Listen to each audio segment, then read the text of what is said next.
Bonjour, bonjour. J'espère que tu vas bien en ce dimanche matin. J'espère que vous allez bien. Aujourd'hui, en ce début février, nous allons parler de quelque chose d'assez global, à savoir, les qualités qu'il faut pour être un photographe social. Alors, pour rappel, qu'est-ce que c'est qu'un photographe? Ce que moi je vais appeler un photographe social, parce que attention, je n'ai pas parole d'évangile et j'ai le droit, comme tout le monde, de me tromper. Ce que j'appelle un photographe social, c'est tout simplement un photographe qui va à la fois donc photographier des mariages, des grossesses, des naissances, faire des photos de famille pour l'anniversaire, faire des reportages d'anniversaire, etc., mais qui va également faire des photos pour le professionnel, du reportage, voilà. Donc ça, pour moi, ça englobe tout ça. Typiquement, ce que je suis, voilà.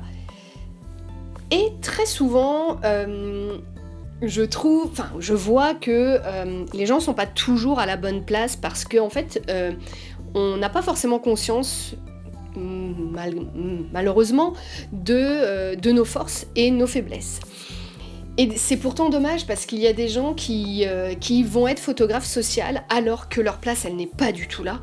Et que par contre leur place elle est d'être photographe de mode par exemple, parce qu'il y a quand même plein de types de photographie, on va pas revenir là-dessus, et plein de types de photographes. Donc pour être un photographe social, il faut certaines valeurs, certaines qualités, à mon sens. Être un photographe social comme moi, entre guillemets, bien évidemment, je ne me mets pas en modèle en disant ça, c'est juste que moi je vous parle de mon expérience à chaque fois, dans ces podcasts ou les podcasts du dimanche ou dans les vidéos du mardi soir, que vous retrouvez aussi ici sur YouTube. Moi, je vous transmets tout simplement, au travers de tous ces partages, je vous transmets mon expérience. Et mon expérience n'a pas parole d'évangile, mon expérience, elle m'est propre, j'ai fait des erreurs, bien évidemment, je continuerai à en faire, mais en tout cas, si mes partages peuvent vous aider, ça sert à ça. Si maintenant les mots que j'utilise ne te conviennent pas, ce n'est pas grave. Et je te dirais, écoute, heureusement, parce que on est dans un monde libre et chacun pense comme il veut. Ceci étant dit, il faut que je reprenne le fil de mon sujet. Donc, à mon avis, les qualités à avoir pour être un photographe social, déjà la première des premières, c'est l'empathie. Obligatoirement, et pas avec un A au début. Oui, je n'aime pas les fautes d'orthographe. Non mais bon, je vois l'empathie écrit dans n'importe comment, donc voilà, bref. L'empathie, c'est essentiel. L'empathie, pourquoi ? Parce que on va aller dans des choses très intimes, que ce soit même alors que ce soit bien évidemment pour le particulier, quand on va aller photographier une maternité, quand on va photographier la maternité, et la future paternité aussi. Tout ça, c'est des moments très intimes parce qu'on peut avoir des moments dénudés, etc. Quand on va faire de la photo boudoir, quand on va faire de la photo pour de la confiance en soi, où les gens vont se mettre plus à nu, mais d'un point de vue même totalement psychologique, il faut de l'empathie, à mon sens, pour ce métier, parce que sinon, très clairement, tu ne sortiras pas du lot et les gens reviendront pas. Ils seront contents, ils auront eu leur photo, ok, mais il n'y aura pas eu le petit twist en plus. Et l'empathie, elle passe par plein de choses.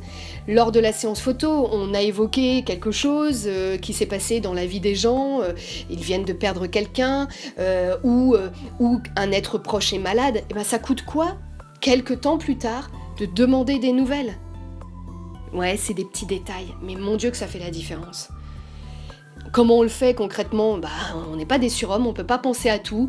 Et on se met un petit rappel dans son agenda en disant voilà, hop là, elle m'a dit ça, à telle date, je la rappelle pour prendre des nouvelles. J'envoie un petit SMS. On fait la différence avec ça. Voilà, ça c'est l'empathie. L'empathie, c'est vraiment, vraiment essentiel. Une qualité qui est, à mon sens, aussi indéniable, c'est de faire ce que l'on dit. C'est-à-dire si on dit, écoute, je te rends le devis à telle date, tu rends le devis à telle date. Je te rends tes photos à telle date, tu fais vraiment ce que tu as dit et ce qui est écrit dans ton contrat. On est transparent. Il faut ne pas avoir peur de dire, bah écoute, là, en ce moment, de toute façon, bah, le contrat, c'est noté que je te rendrai tes photos sous 3 mois, parce qu'en ce moment, je suis dans le jus. Mieux vaut dire ça plutôt que de dire, comme d'habitude, je rends les photos sur un mois, et puis dans un mois, et puis en fait, tu les rends pas sous un mois, parce que tu es dans le jus, comme tu le savais. Ça, faut le dire. Et ça fait partie vraiment des choses très importantes, ne rien cacher aux clients. Les gens comprennent toujours. S'il arrive quoi que ce soit, les gens comprendront. À partir du moment où c'est vrai, si c'est des mythos et des mythos et des mythos, ouais, mais mon chien est mort. Ouais, mais il est déjà mort la semaine dernière. Voilà, bon, ça...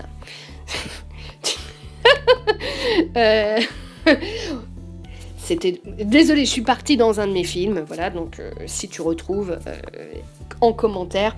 Alors, je pense que j'ai pas totalement la bonne réplique, mais dans l'idée, je pense que ça va te faire parler à un film avec un génie du cinéma français qu'on aime tant. Son prénom commence par un A. Allez, cherchez. Écrivez en commentaire. Autre chose qui est, à mon sens, aussi très important, c'est la communication. Donc, je disais de l'empathie, le fait de ne pas avoir peur, voilà, de faire ce qu'on a écrit et donc ce qu'on a stipulé dans un contrat et donc faire les choses. La communication aussi est à mon sens essentielle, c'est-à-dire envoyer un petit message pour dire, pour prendre des nouvelles. Ça fait partie des choses qui me semblent essentielles. Dites-vous bien une chose ou dites-toi bien un truc, c'est que c'est tellement plus facile de faire revenir quelqu'un qui t'a fait déjà une fois confiance que de prendre énormément d'énergie à trouver des nouveaux clients. Ça, c'est très difficile. Mais une fois que tu as tes clients, une fois que les gens t'ont fait une fois confiance, bah prouve-leur qu'il faut qu'ils te fassent confiance encore année après année. Et ça, c'est à faire avec... C'est des petites actions à mettre en place.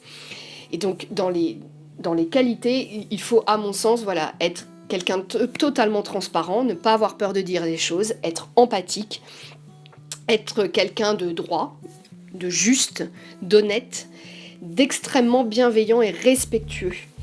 Parce qu'on va avoir affaire à tout type de population, avec tout type d'histoire. Donc, voilà, des fois j'entends des choses avec les collègues, des choses qui se sont passées pendant des séances, mais c'est pas possible. D'entendre qu'un collègue ou une collègue a limite enguirlandé l'enfant parce que l'enfant était intenable, enfin si t'avais creusé un peu, c'est un enfant hyperactif quoi, c'est une maladie. Donc si t'avais creusé un petit peu, eh ben tu te serais pas énervé sur cet enfant et puis tu serais pas passé pour un gros sonnard quoi, ou une grosse sonnasse. Il faut s'intéresser aux gens, il faut être curieux, ça fait partie aussi des choses très importantes, il faut être curieux de l'autre et aller... mais vraiment en toute bienveillance, c'est pas être curieux pour savoir, pour faire du gossip, on n'en a rien à péter, c'est pas ça, c'est d'être curieux pour pouvoir rentrer au mieux aussi dans l'intimité des gens. N'oubliez pas, c'est qu'on leur demande de se mettre à nu, donc il faut vraiment, à mon sens, toutes ces qualités, alors qualité, valeur, hein, voilà, c'est un ensemble, mais pour être un photographe social, c'est ce qu'il faut, ne pas avoir peur de communiquer, de partager, de montrer ses émotions, ne pas avoir peur aussi de montrer ses propres émotions. Vous voyez, c'est tout un ensemble. J'espère que tout ça vous aura guidé et si tu ne te retrouves pas là-dedans, je pense que sincèrement, ta place, elle n'est pas forcément là. Parce que si c'est pour se forcer à être quelqu'un que l'on n'est pas, ça ne sert à rien. C'est juste que peut-être que la photographie sociale, c'est pas pour toi. Et c'est important de ne pas se mentir. Se mentir à soi-même, il n'y a rien de pire, je le dis souvent. Donc, il faut savoir à un moment mettre carte sur table et se dire « Ok, moi je suis quelqu'un comme ci, comme ça. J'ai mes forces, j'ai mes faiblesses, je les ai listées, je sais. Effectivement, peut-être que ce métier n'est pas fait pour moi, mais il faudrait que je parte plus sur tel ou tel métier. » Voilà. Un grand merci à toi d'avoir écouté ce podcast jusqu'au bout, j'espère qu'il t'aura plu. C'est le moment de liker, de partager, de commenter.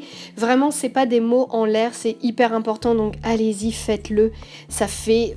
Voilà, ça contribue au rayonnement de la chaîne Milly Photographe de l'instant, alors merci pour tout. On se retrouve la semaine prochaine, donc mardi soir pour une nouvelle vidéo, et puis dimanche prochain à 10h, toujours ici sur YouTube pour un nouveau podcast. Prenez bien soin de vous, profitez de chaque instant, soyez vous-même, À bientôt.